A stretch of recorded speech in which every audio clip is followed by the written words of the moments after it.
Assalamualaikum warahmatullahi wabarakatuh. Saudara-saudaraku sebangsa setanah air yang saya cintai, saya banggakan. Sebelumnya kita simak dulu informasi yang dilansir oleh Kompas.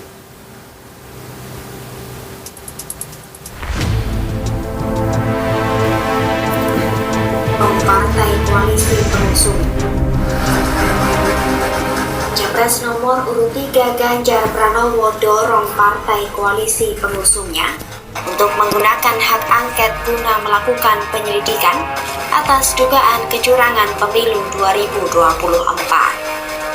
Seruan itu muncul usai adanya dugaan kecurangan pemilu 2024 yang melibatkan banyak lembaga negara. Menurutnya, dugaan kecurangan Pilpres 2024 tidak boleh didiamkan begitu saja oleh DPR. Mantan Gubernur Jawa Tengah itu menilai pemanggilan terhadap para penyelenggara pemilu untuk diminta pertanggungjawaban adalah bentuk fungsi kontrol dari DPR.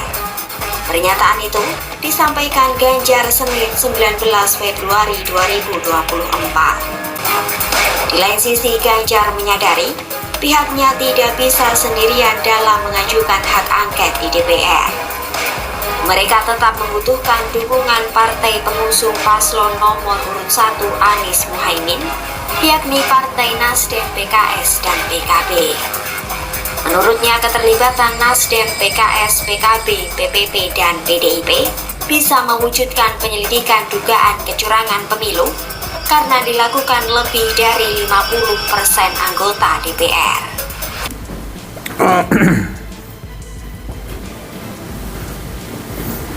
Nampaknya Ganjar Pranowo akan mengikuti jejaknya Mbak Amin Rais apa ya?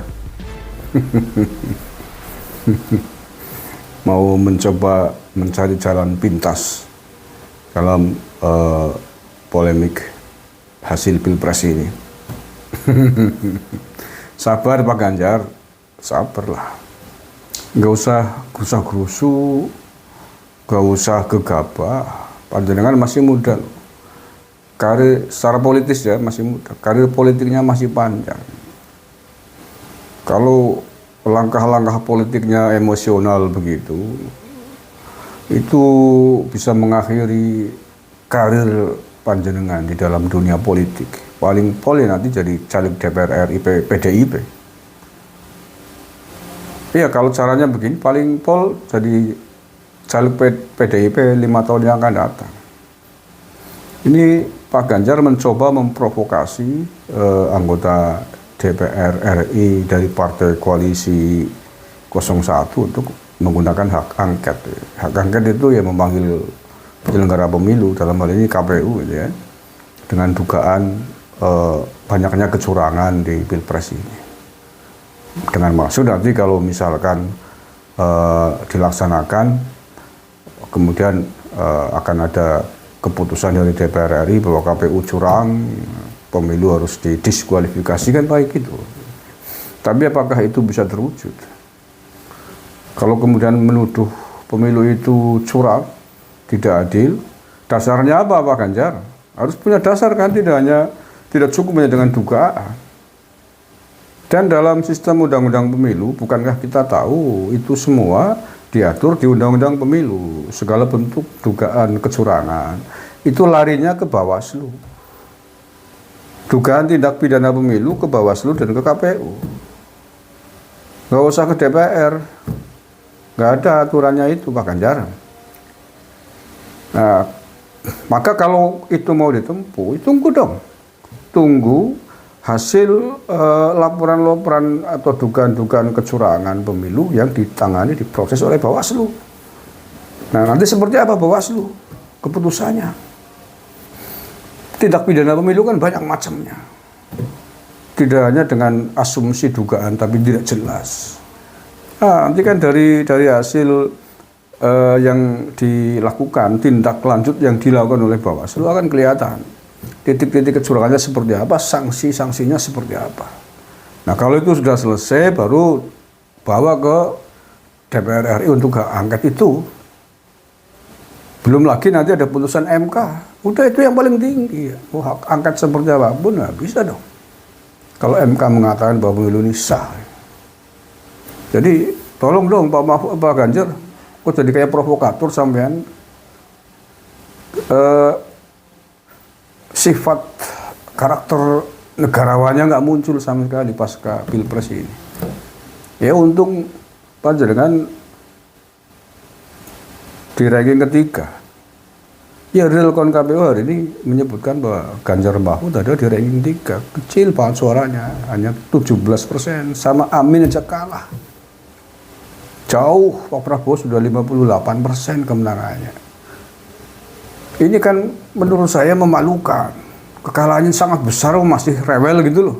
Kecuali kalau kekalahannya tipis, hanya selisih 1%, masih bisa dipahami itu. Sangat bisa dipahami kalau kemudian betul-betul menemukan banyak kecurangan.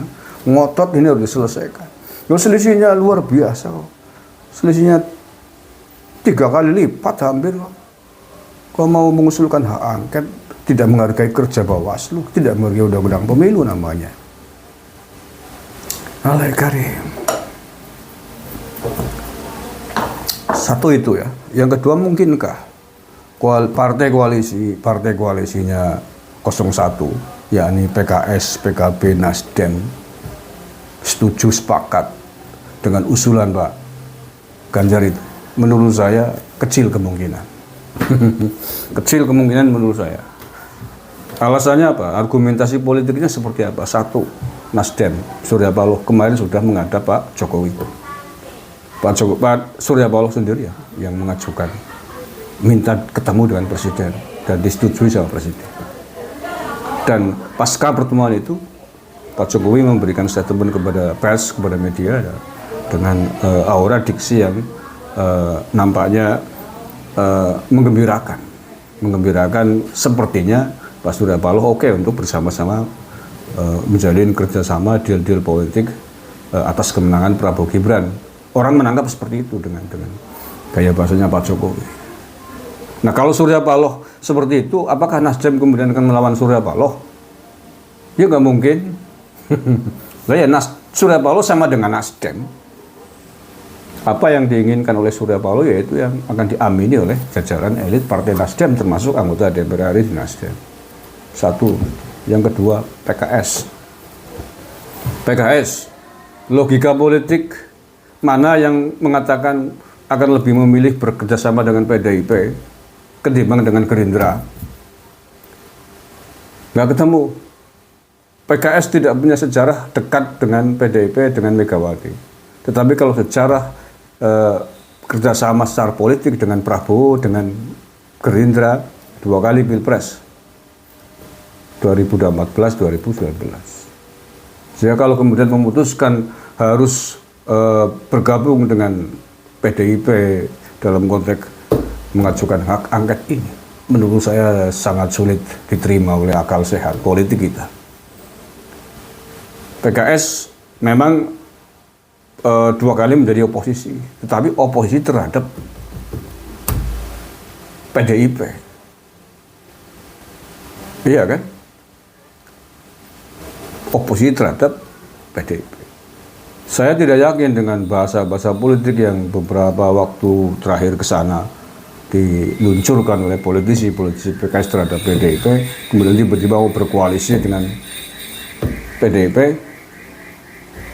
Nggak yakin saya, nggak yakin. 3, PKB, apalagi PKB. Dalam sejarah perpolitikan nasional, kita belum melihat rekam jejak PKB, politisi PKB berani menempatkan diri menjadi kekuatan politik oposisi.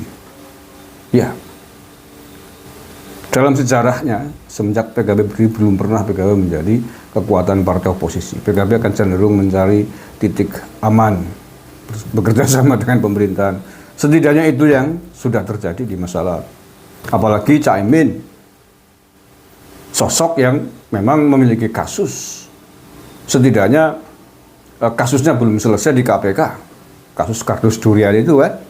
Ya bahkan dulu mengapa Caimin memutuskan bergabung, mau berpasangan dengan Anies, dicapreskan, dugaan politiknya demi mencari keselamatan atas dipanggilnya oleh KPK yang hanya selisih waktu kurang lebih 3 hari akan dipanggil KPK, tiba-tiba kemudian deklarasi dengan Anies oleh Nasdem.